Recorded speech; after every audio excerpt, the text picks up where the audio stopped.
Shall we have some guests? Yes. Shall we have the 3 stars of His Three Daughters? Hooray! Hooray! Let's do that. So His Three Daughters is a brand new drama. It is on Netflix this week, as of this Friday, and it stars a powerhouse trio of actresses: Carrie Coon, a.k.a. Proxima Midnight; Elizabeth Olsen, a.k.a. Wanda Maximoff, who kills Proxima Midnight in Avengers Infinity War. Spoiler for that. We should talk about portals. And Natasha Lyonne, the professional, who is going to be in the MCU, we think. Anyway, this is not an MCU film, but nevertheless, I enjoyed it. Oh, of course. I judged it, obviously. I found it wanting. I was like, she's not Wanda. What's going on? It's about 3 sisters who come together in New York because their father is dying. He's dying in this apartment in New York, and they're very different personalities, and this charts the few days up until the possible death of their father as they bicker and argue and bond in interesting ways. It's a fantastically acted movie, as you might imagine, and I spoke to the 3 of them a couple of weeks ago now on Zoom. They were in New York, and they're almost exactly what you expect. Natasha Lyonne is a force of nature, and it's always great fun talking to Elizabeth Olsen as well. First time talking to Carrie Coon. First time talking to Carrie Coon, who was wonderful. So here we go. And yes, I did ask them that Proxima Midnight Wanda question. Okay. And it went in an unexpected direction, shall we say. So here we go. Carrie Coon, Elizabeth Olsen, and Natasha Lyonne, the professional. Enjoy. We are delighted to be joined on the Empire Podcast by the stars of His Three Daughters, Carrie Coon, Elizabeth Olsen, and Natasha Lyonne. How are you all? Well, Very well. Yeah, good enough. Yeah, we're human beings. We're all doing well. Human Can't you tell by our answer? No, we'll tell yours. We'll say, great, awesome. It's So super great. cool. Good enough is fine for me. That's a great answer. Yeah, good enough. Yeah, it's okay. We're doing all right. I am genuinely, I'm old enough to know that this is a very nice thing that you get to spend your Saturday with. We formed, we did actually become pretty tight.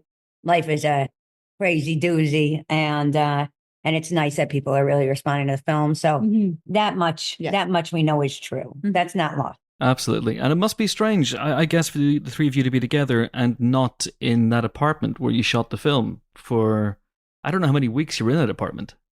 I agree. I think it is strange because we keep seeing each other because we text a lot, but we keep seeing each other in these situations where we're mic'd for other people. Like, so we can't Get down to we it. were like really alone when we made this movie. We talked about everything. And we were Everything. we talked about everything. Yeah. And we were like on sofas a lot. On each other's laps. And laps and floors. And so to now catch up with one another while being recorded and listened to. Yes. And by the FBI, no less. Yeah. Surely. Have you seen my Twitter? My ex. You're running a counter programming situation like you've never seen. So if someone had recorded, say, for example, someone had recorded those conversations that you had on set, would they be admissible in court, or would they be? I think it's honestly that the intimacy of the picture, and it's a picture, it's a shot on film. So I think naturally, sort of like subconsciously, what it does is it cracks you wide open because it must, and you have to get there quickly. Just like so, as seasoned professionals, it's almost like we know that, and we know in knowing each other right away, like the work. Soon as like you meet the person, you're like, oh, I see. They're actually them for a reason. So this is very exciting now. And you want to get caught up to the material in time. So you've got to crack wide open right away to say, those are the places that we're going to have to go to, from 0 to 60, as if we're family members. So I think it created this sort of immediate, we decided to commit to a cone of silence, like without realizing we were even making a pact and saying, like, I need to know all kind of like this the big stuff, the big heavy stuff that kind of really rocked you at your core, and to know how you survived and endured that in a way. And so we can do the work correctly. And what that does then is it makes it a joy in all the space in between, because you kind of, you know, you're in safe hands. Like, you kind of never have to sort of talk about it again in a weird way, but you know that you're allowed to. So it's like, then it became also like a lot of jokes, weirdly. Yeah. An immediate comfort. Yeah. Yeah. Because obviously it's a very heavy subject that is dealt with beautifully in the film. You know, I've been through that, as I'm sure most people have been. The experience of waiting for a loved one to die, and it's awful, because you're filled with pre-grief, and everyone's treading on eggshells, and everyone's tiptoeing around each other, but also everyone's getting on everyone's nerves. So it's a very fraught experience.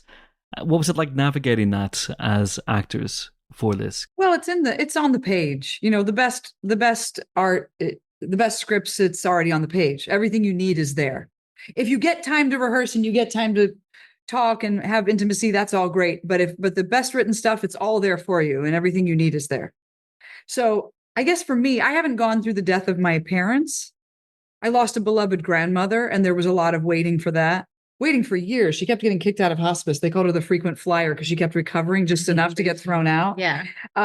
So, and what I love about the film is the weird sense of humor, because to me, the art that feels most inauthentic is the kind that doesn't have a sense of humor at all. Because the human condition is so absurd that there's always something weird and funny about it. Like, sex is weird. The things that happen during are weird. Like, it's all really fucking absurd.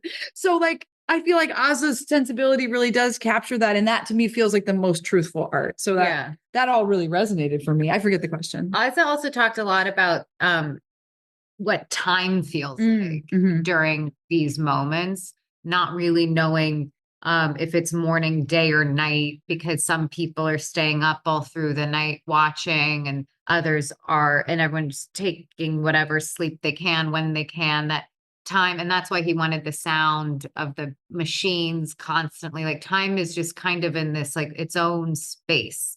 And I think you really feel that with also just like the framing of it. Like, it just feels like this contained world that exists outside. As you do, you feel like you're in your own, and you're dealing with these events of these many days, but it's one event, but every day is like a huge event, but you feel like you feel like you are in a different world than the rest of the planet.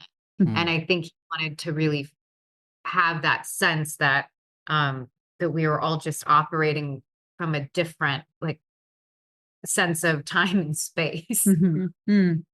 I mean, I'm fascinated by the fact that you shot this in a real apartment, and I want to go back to that as well, because were there neighbors?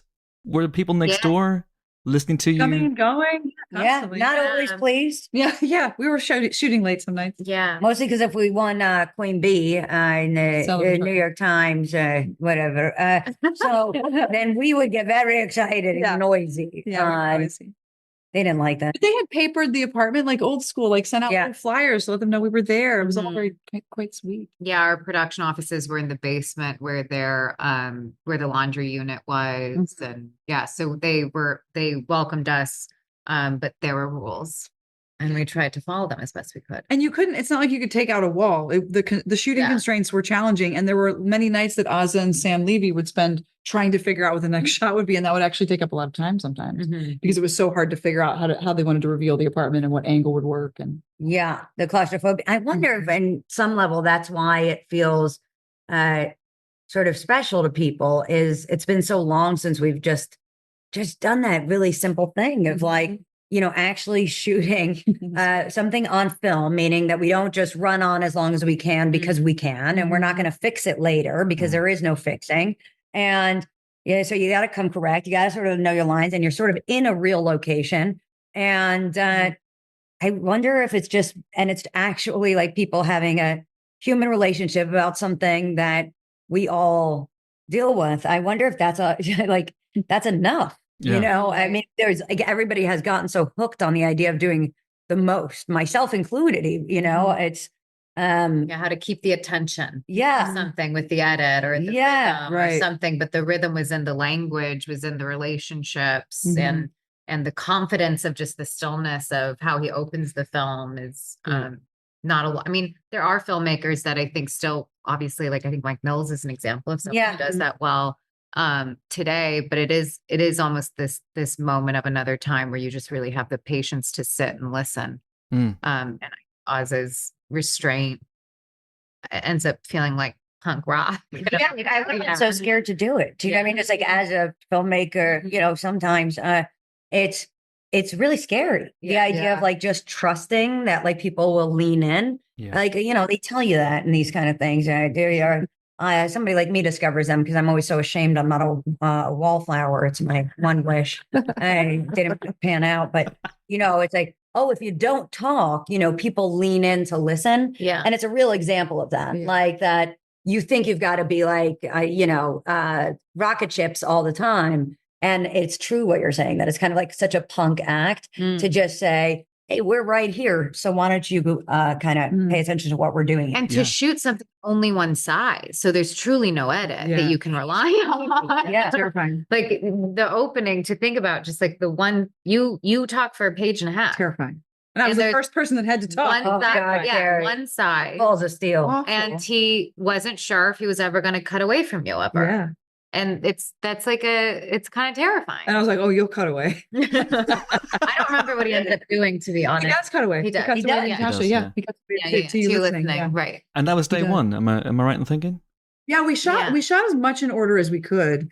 We couldn't, because of actor availability, shoot entirely in order, And but we did. nighttime stuff. Yeah, Okay. days and nights. But he tried to, as much as he could, shoot in order. And when we couldn't, we tried to, you know, well, move the moon. You know what that's like.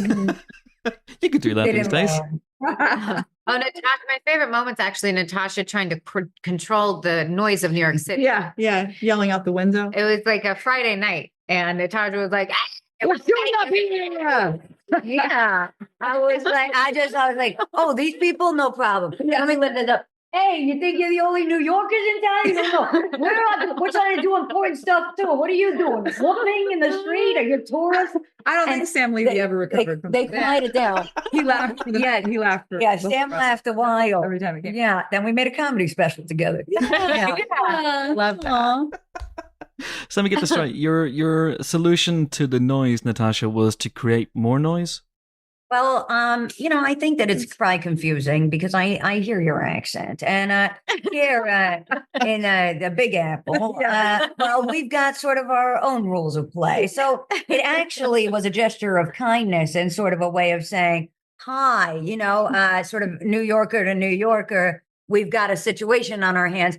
And you'll hear this about people that are from here, which is we seem tough, but we're actually like, we love to help. Like, Direct. You're very we direct. love to give directions, for example, Yes. tourists. Like, so it's like, you know, walking here, elbow you. Like, My- which way is Third First time Avenue? Here. Yeah.